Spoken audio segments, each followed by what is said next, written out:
Smallpox killed an estimated 300 million people in the 20th century alone. More than both world wars combined. More than every plague in recorded history. Today, it's gone. Completely eradicated. The only infectious disease in human history ever fully wiped out. And it started with a doctor paying attention to a rumor most people would have dismissed outright. In the late 1700s, an English doctor named Edward Jenner kept hearing the same local claim from farming communities. Milkmaids who caught cowpox, a mild disease passed from cattle, almost never seemed to catch smallpox afterward. Most doctors of the era ignored this as folk superstition. Jenner didn't. In 1796, Jenner tested the idea directly. He took material from a cowpox sore on a milkmaid's hand and deliberately introduced it into a healthy 8-year-old boy named James Phipps. The boy developed a mild fever, recovered within days, and showed no lasting harm. Then Jenner did something that would be considered wildly unethical by today's standards. He deliberately exposed the boy to actual smallpox. Phipps didn't get sick. The cowpox exposure had somehow protected him completely. Jenner had just demonstrated, crudely but effectively, the basic principle behind vaccination. The word itself comes directly from this story, vacca being Latin for cow. Let's actually sit with the what if here. What if Jenner had dismissed the milkmaid's claim the way most educated men of his era did, as unscientific folklore not worth a physician's time?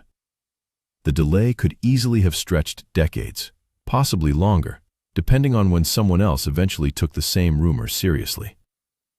To understand what that delay would have meant, you have to understand what smallpox actually did to a population before any protection existed. It killed roughly 3 in every 10 people it infected. Survivors were frequently left permanently blind or covered in deep, disfiguring scars. Entire civilizations were reshaped by it. Historians estimate smallpox, introduced by European colonizers, killed the overwhelming majority of indigenous populations across the Americas, arguably doing more to reshape the continent than any war or conquest that followed it. Now stretch that same trajectory forward, into a world where vaccination arrives decades later than it actually did. Millions of additional deaths, spread across generations that, in our actual history, got to grow up without ever fearing the disease at all. And the ripple effects don't stop with smallpox itself. Jenner's basic method, deliberately exposing the body to a weakened or related pathogen to build immunity, became the foundational principle behind essentially every vaccine developed since.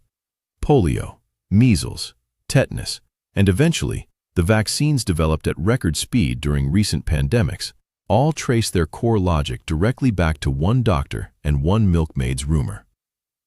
A meaningfully delayed starting point for vaccination doesn't just mean a slower fight against smallpox.